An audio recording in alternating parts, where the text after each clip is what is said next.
MP तक और मैं हूं हरिओम सिंह। आज हम हैं सीधी के विधायक केदारनाथ शुक्ला जी के।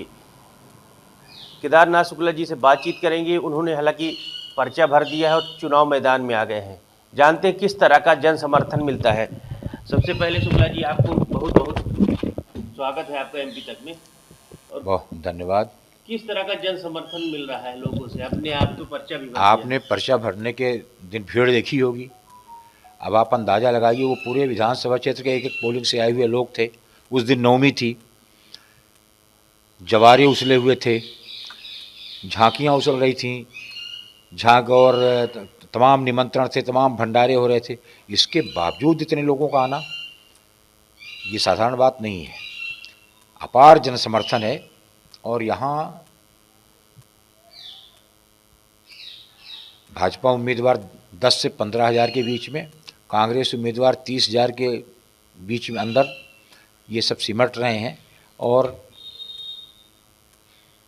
मैं विजय की ओर बढ़ चुका हूँ। अच्छा, अभी मैंने देखा कि वो कह रही हैं कि कार्यकर्ताओं को विधायक जी धमका रहे हैं, भाजपा कार्यकर्ताओं।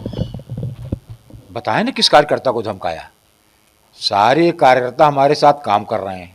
खिसियानी बिल्ली खंभा नोचे, और वो कार्यकर्ताओं को कहते हैं तो ठीक है, कार्यकर्ताओं की सभा करा देते हैं कहीं भी। और स्काई लैब की तरह वो आई हैं और स्काई लैब की तरह लौट जाएंगी। उस कार्यकर्ता का नाम बताएं जिसको हमने धमकाया हो। उसका सारे कार्यकर्ता स्वेच्छा से हमारा काम कर रहे हैं और सारा काम कर रहे हैं।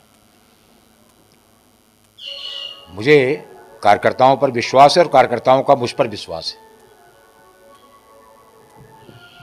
अभी मैंने कल देखा कि जो देवेंद्र सिंह मुन्नू थे, उन्होंने कहा कि आपने उनसे संपर्क किया है, समर्थन मांगा है, और वो जबकि आपका लगातार विरोध करते हैं। देखिए, मैं राजनीति में हूँ। मैं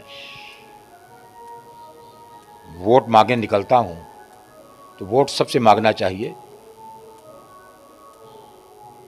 देवेंद्र सिंह को भी हमारे लोगों ने संपर्क किया। उनकी ओर से प्रॉपर रिस्पांस ना होने के कारण फिर कोई मुलाकात नहीं हो पाई, भेंट नहीं हो पाया। लेकिन संपर्क करना तो सबसे काम है। जहाँ से भी हमको मिल सकता है हम सबसे संपर्क करेंगे। हाँ, उनका कि मैंने एक इंटरव्यू देखा, वो कह रहे थे लगातार कि मैं उन्हीं के कारण भाजपा छोड़ा था। क्या कहना है आपका? देखिए, ऐसा है कि वो महत्वाकांक्षी व्यक्ति हैं। मैंने उनके लिए क्या किया, ये सीधी की जनता से पूछिए।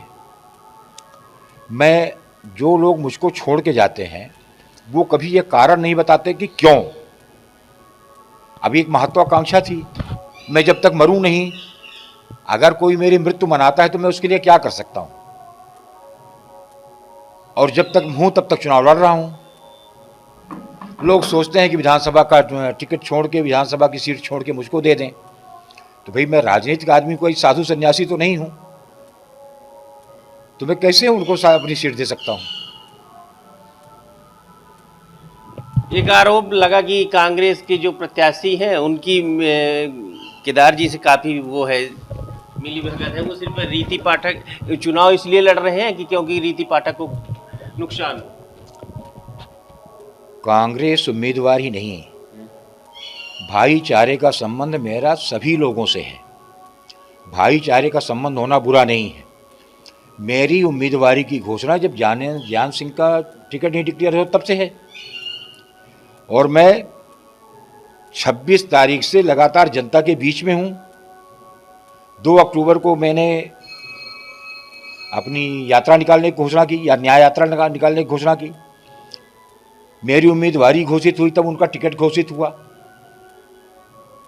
अब कुछ तो यारो लोग कहेंगे कि लोगों का काम है कहना, उनको लज्जा आनी चाहिए इस बात को कहने में। मैं किसी ने मेरी पटिया नहीं हड़पी है। कांग्रेस के बड़े नेता हैं अजय सिंह राहुल, उनसे भी मेरा आना जाना है, संपर्क है। मैं राजनीति में हूं और राजनीति एक मानवीय गुण है और इसलिए मैं किसी से बैर नहीं मानता। ज्ञान सिंह के यहाँ भी मेरा आना जाना है। उनके पिताजी हमारे पिताजी के साथ पूरी जिंदगी रहे।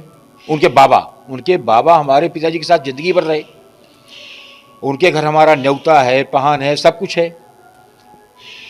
लेकिन वो चुनाव के मैदान में हैं तो मैं उनके ऊपर क्रूर प्रहार करता हूँ। लेकिन ऐसा कोई सोच ले कि मैं लाठी चला लूँ, ऐसा कैसे संभव है ना। कांग्रेस ही कैंडिडेट ही नहीं, मुझको तो बहुजन ने भी ऑफर किया, मुझको तो आपने भी ऑफर किया, मुझको तो समाजवादी पार्टी ने भी ऑफर किया, कांग्रेस ने भी ऑफर किया था। मैंने तो सबको विनम्रतापूर्वक इनकार किया है। किसी से व्यक्तिगत मेरे संबंध खराब नहीं है और व्यक्तिगत संबंधों को मैं हमेशा तरजीह देता हूँ। हाँ, राजनीति की जगह में राजनीति और बड़प्पन की जगह में बड़प्पन, ये मेरा स्वभाव है। विधायक जी जीत के प्रति कितना आश्वस्त हैं? 100%।